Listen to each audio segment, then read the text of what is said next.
Voici Actu Rémi, l'essentiel de l'actualité nationale et internationale. Aujourd'hui, lundi 18 mai, les tensions militaires restent vives sur plusieurs fronts, tandis que des élections et des pressions diplomatiques redessinent des rapports de force. Au pays, des choix technologiques, médiatiques et sociaux soulèvent des questions de souveraineté et d'accès aux services. Géopolitique. L'Ukraine a mené l'une de ses plus vastes vagues de frappes par drone contre la Russie depuis le début de l'invasion à grande échelle. Au moins 4 personnes ont été tuées en Russie et au moins 12 autres ont été blessées. Dans le même temps, des frappes de drones russes menées durant la nuit ont fait 8 blessés en Ukraine, selon les autorités ukrainiennes. Ces attaques interviennent alors que les discussions de paix piétinent et que Kiev cherche à affaiblir la capacité militaire russe. Les États-Unis et l'Iran affichent une disponibilité croissante à reprendre les combats, alors que la tension remonte sur le terrain et dans les négociations. Donald Trump a lancé un avertissement à l'Iran en affirmant que l'horloge tourne alors que les avancées vers la paix stagnent.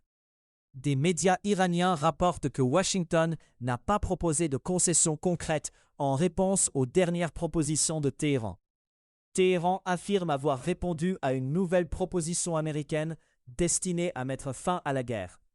L'Iran ajoute que des échanges se poursuivent avec Washington par l'intermédiaire du Pakistan, présenté comme médiateur. Ces discussions se déroulent après des frappes de drones signalées dimanche contre des alliés des États-Unis dans le Golfe, dont l'Arabie saoudite et les Émirats arabes unis. Aux Émirats arabes unis, une attaque de drone a déclenché un incendie à la lisière de l'unique centrale nucléaire du pays, dimanche. Les autorités émiriennes ont qualifié l'événement d'attaque terroriste non provoquée.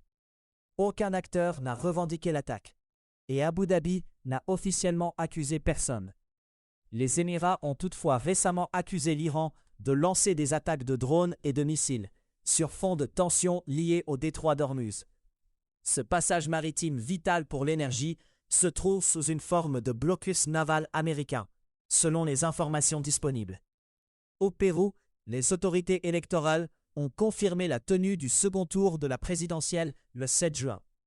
Le jury national des élections a validé dimanche les résultats officiels du premier tour, organisé au début d'avril. Keiko Fujimori et Roberto Sanchez se sont qualifiés pour ce duel, aucun candidat n'ayant franchi la barre de 50% des votes valides. Le décompte final a été rendu public vendredi, avant d'être entériné pour fixer formellement la date du second tour. L'administration Trump accentue aussi la pression sur Cuba, en reprenant une méthode déjà utilisée contre le Venezuela. Le directeur de la CIA a présenté à La Havane une série d'exigences décrites comme proches de celles adressées à Caracas en janvier. La menace d'engager des poursuites contre Raúl Castro est mise en avant comme levier politique. Cette logique évoque l'idée d'une capture de Nicolás Maduro, utilisée comme référence dans la stratégie de pression. France et Algérie réchauffent la relation sur le terrain judiciaire, avec une visite ministérielle annoncée à Alger. Le ministre français de la Justice, Gérald Darmanin, doit s'y rendre lundi pour parler de coopération judiciaire. Les discussions incluent le sort du journaliste sportif français Christophe Glaise, détenu depuis 2024. Les autorités algériennes l'ont arrêté pour des faits qualifiés de glorification du terrorisme. Canada. Le gouvernement du Québec engage une collaboration avec Air France pour réduire sa dépendance à des outils comme Teams et WhatsApp. L'initiative s'appuie sur une plateforme de communication conçue par l'État français pour les fonctionnaires. Québec présente cette orientation comme un choix de souveraineté numérique dans l'appareil public. Le projet vise des usages internes liés aux communications de travail et à la coordination administrative.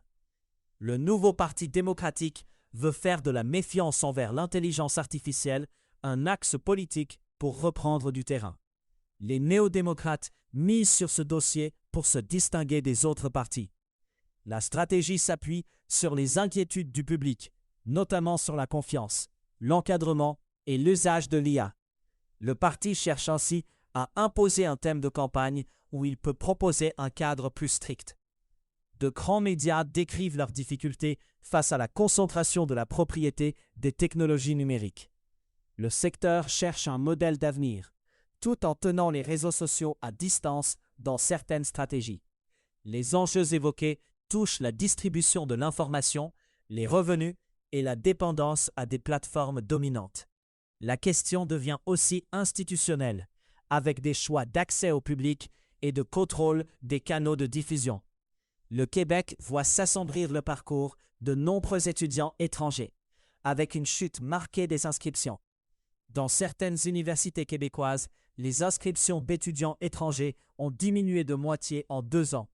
Des étudiants qui avaient tout misé sur le Québec déconseillent désormais à d'autres de faire le même choix.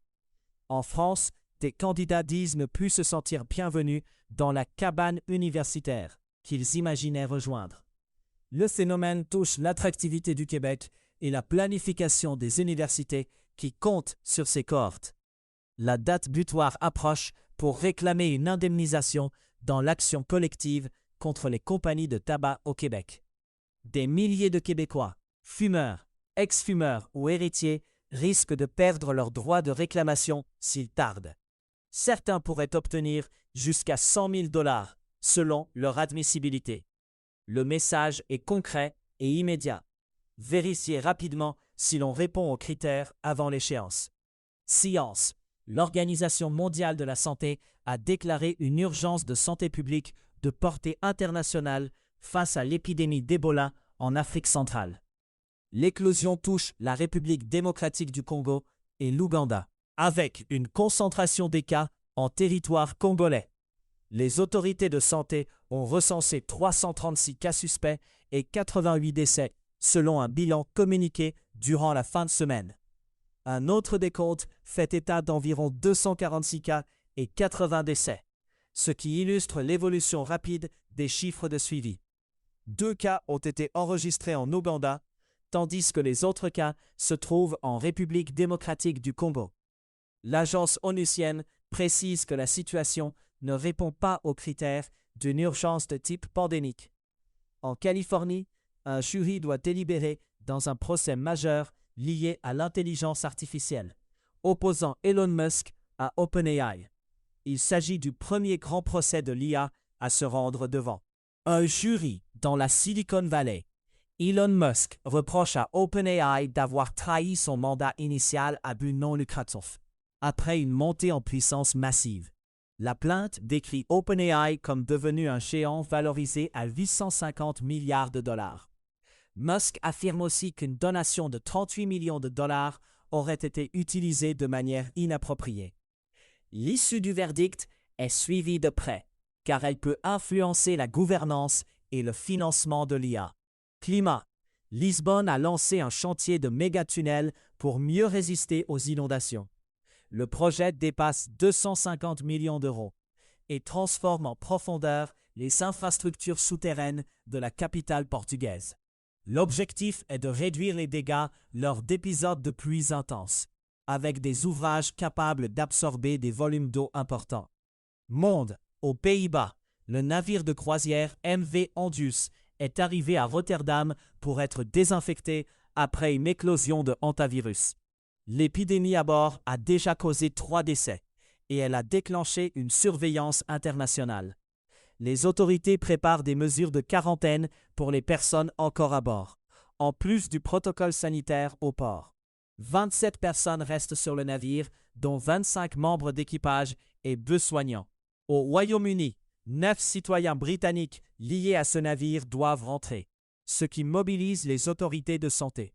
Le risque sanitaire est présenté comme faible, tout en maintenant un suivi étroit des contacts et des déplacements. Amnesty International avertit d'une résurgence mondiale de la peine de mort, avec un niveau d'exécution particulièrement élevé. L'organisation comptabilise au moins 2707 exécutions en 2025 dans 17 pays. Ce total représente le chiffre le plus élevé documenté ces dernières années, selon l'organisation. Amnesty décrit un usage de la peine capitale comme un outil de contrôle politique, utilisé pour écraser la dissidence. L'organisation insiste sur une logique fondée sur la peur dans plusieurs contextes nationaux. Économie. Sur les marchés des matières premières et des devises, l'or s'établit à 4 547 $ américains, en hausse de 0,1% sur 24 heures. L'argent se négocie à 76 $ américains, en baisse de moins 0,1% sur la même période. Le Bitcoin évolue à 76,879, en baisse. Le dollar canadien s'échange à 0,727 $ américains. La première ministre italienne Giorgia Meloni demande un assouplissement des règles budgétaires européennes pour faire face à un choc énergétique. Elle presse Bruxelles de desserrer les règles fiscales de l'Union européenne afin d'aider les gouvernements à absorber la hausse des prix.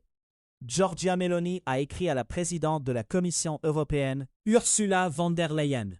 Sa demande porte sur un traitement particulier des investissements énergétiques dans les règles de dépenses européennes.